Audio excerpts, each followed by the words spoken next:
വരികയാണ് വരികയാണ് വിശ്വകേരളം, അണിനിരന്നു നീങ്ങുമീ പ്രബുദ്ധ കേരളം.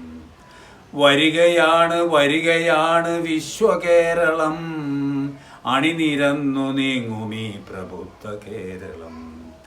എഴുതുവാനും അക്ഷരം പഠിക്കുവാനുമുള്ള ബോധമുയരണം, ജനാധിപത്യ പൗരബോധമുണരണം. എഴുതുവാനും അക്ഷരം പഠിക്കുവാനുമുള്ള ബോധമുയരണം, ജനാധിപത്യ പൗരബോധമുണരണം. വരികയാണ് വരികയാണ് വിശ്വകേരളം, അണിനിരന്നു നീങ്ങുമീ പ്രബുദ്ധ കേരളം. ഇതിനു ജാതി വൈരമില്ല തോഴരെ കൂട്ടരെ, മതവിരോധ ശബ്ദമില്ല മാതൃഭൂമി മക്കളെ. എഴുതുവാനും അക്ഷരം പഠിക്കുവാനുമുള്ള ബോധമുയരണം, ജനാധിപത്യ പൗരബോധമുണരണം. ഇതിനു ജാതി വൈരമില്ല തോഴരെ കൂട്ടരെ, മതവിരോധ ശബ്ദമില്ല മാതൃഭൂമി മക്കളെ. വരികയാണ് വരികയാണ് വിശ്വകേരളം, അണിനിരന്നു നീങ്ങുമീ പ്രബുദ്ധ കേരളം. അണിനിരന്നു നീങ്ങുമീ പ്രബുദ്ധ കേരളം. വരികയാണ് വരികയാണ് വിശ്വകേരളം, അണിനിരന്നു നീങ്ങുമീ പ്രബുദ്ധ കേരളം. എഴുതുവാനും അക്ഷരം പഠിക്കുവാനുമുള്ള ബോധം ഉയരണം, ജനാധിപത്യ പൗരബോധമുണരണം. എഴുതുവാനും അക്ഷരം പഠിക്കുവാനുമുള്ള ബോധമുയരണം, ജനാധിപത്യ പൗരബോധമുണരണം. ഇതിനു ജാതി വൈരമില്ല തോഴരെ കൂട്ടരെ, മതവിരോധ ശബ്ദമില്ല മാതൃഭൂമി മക്കളെ. വരികയാണ് വരികയാണ് വിശ്വകേരളം, അണിനിരന്നു നീങ്ങുമീ പ്രബുദ്ധ Keralam. Government LP school Ezhakkad എന്ന ലേബർ സ്കൂളിൽ നിന്ന് ഞാൻ നേരെ 1976 കാഞ്ഞിരപ്പുഴ ഹൈസ്കൂളിലേക്കാണ് പോയത്. കാഞ്ഞിരപ്പുഴ ഹൈസ്കൂളിൽ പോകുന്ന സമയത്ത് കുറേ ദൂരം നടക്കേണ്ട സ്ഥിതി ഉണ്ടായി. കാഞ്ഞിരപ്പുഴ പദ്ധതി അണക്കെട്ട് അതിൻ്റെ നിർമ്മാണം നടക്കുന്ന കാലമായിരുന്നു അത്. 1976-77 കാലത്ത് ആ കാഞ്ഞിരപ്പുഴ ഡാമിൻ്റെ നിർമ്മാണം തകൃതിയായി നടക്കുന്ന സമയമായിരുന്നു അത്. പൊറ്റശ്ശേരി ഹൈസ്കൂൾ 1ാം തരം മുതൽ 10ാം തരം വരെയുള്ള ക്ലാസ്സുകൾ അന്നുണ്ടായിരുന്നു. അവിടെ 3 ഷിഫ്റ്റായിട്ടാണ് സ്കൂൾ പ്രവർത്തിച്ചിരുന്നത്. രാവിലെ 7:45 ഒരു ഷിഫ്റ്റും 11:45 മറ്റൊരു ഷിഫ്റ്റും 1:45 മൂന്നാമത്തെ ഷിഫ്റ്റും ആയിട്ടാണ് അവിടെ സ്കൂൾ പ്രവർത്തിച്ചിരുന്നത്. സ്കൂളിലെ പ്രധാന അധ്യാപകനായിട്ടുള്ള കോശി മാഷ് എല്ലാവർക്കും വളരെ ഗൗരവമായിട്ടുള്ള നിർദ്ദേശങ്ങൾ എപ്പോഴും നൽകുമായിരുന്നു. 3 ഷിഫ്റ്റായി പ്രവർത്തിച്ചിരുന്ന അന്നത്തെ ആ സ്കൂളിൽ കൃത്യസമയത്ത് അധ്യാപകരും കുട്ടികളും എത്തുക എന്നുള്ളത് തന്നെ വളരെ പ്രധാനപ്പെട്ട ഒരു കാര്യമായിരുന്നു. കാഞ്ഞിരപ്പുഴ ഡാമിൻ്റെ ഉൾപ്രദേശങ്ങളിൽ നിന്ന് കൂടി വേണം കുട്ടികൾ സ്കൂളിലെത്താൻ. രാവിലെ നേരത്തെ 7:45 സ്കൂളിലെത്താനുള്ള തത്രപ്പാടിൽ രാവിലെ നേരത്തെ ചൂട്ടു കത്തിച്ച് രക്ഷിതാക്കൾ കുട്ടികളെ റോട്ടിലെത്തിച്ച് സ്കൂളിലെത്തിക്കുന്ന ആ ഒരു അറിവാണ് അന്നുണ്ടായിരുന്നത്. ആ ഷിഫ്റ്റ് അവസാനിക്കുമ്പോൾ അടുത്ത ഷിഫ്റ്റിലേക്കുള്ള കുട്ടികൾ വരും. അങ്ങനെ പൊറ്റശ്ശേരി ഹൈസ്കൂൾ വളരെ പ്രധാനപ്പെട്ട ഒരു വിദ്യാലയമായിട്ട് എനിക്ക് തോന്നി. സ്കൂളിലാണെങ്കിൽ വേണ്ടത്ര സൗകര്യമുണ്ടായിരുന്നില്ല. ക്ലാസ് മുറികൾ തന്നെ വേണ്ടത്ര ഉണ്ടായിരുന്നില്ല. ബെഞ്ചുകളും ഡെസ്കുകളും ഒക്കെ തന്നെ, അതായത് ഫർണിച്ചർ വളരെ കുറവായിരുന്നു. ഒരു പ്രധാനപ്പെട്ട കെട്ടിടവും പിന്നെ കുറേ ഷെഡായിട്ട് ഗ്രൗണ്ടിൽ കെട്ടിയിട്ടുള്ള ക്ലാസ് മുറികളാണ് ഉണ്ടായിരുന്നത്. അതുകൊണ്ട് തന്നെ സ്കൂള് വളരെ മാനേജ് ചെയ്യാൻ വളരെ പ്രധാനപ്പെട്ട ഒരു പ്രയാസമായിട്ട് അധ്യാപകർക്ക് തോന്നിയിരുന്നു. കുട്ടികൾ നാട്ടുമ്പുറത്തെ സാധാരണക്കാരുടെ മക്കൾ തന്നെയാണ് വന്നിരുന്നത്. അവർ പഠിക്കുന്ന കാര്യത്തിൽ വളരെയധികം ശ്രദ്ധ കേന്ദ്രീകരിച്ചിട്ടുള്ള ഒരു കാലമായിരുന്നു അന്ന്.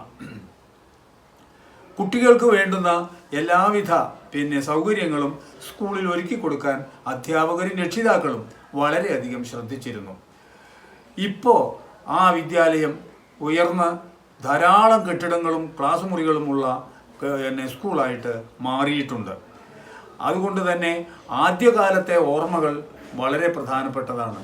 സ്കൂളിൻ്റെ ഗ്രൗണ്ടിൽ കെട്ടിയിട്ടിട്ടുള്ള ഷെഡുകളിൽ ക്ലാസ് നടത്തിയിരുന്ന ആ കാലം ഇപ്പോൾ ധാരാളം ക്ലാസ് മുറികൾ RC ബിൽഡിങ്ങോട് കൂടിയിട്ടുള്ള കെട്ടിടങ്ങളുള്ള ഇന്നത്തെ കാലം നമുക്ക് വളരെ പ്രധാനപ്പെട്ട ഒരു ഓർമ്മയായിട്ട് നിൽക്കുന്നുണ്ട്.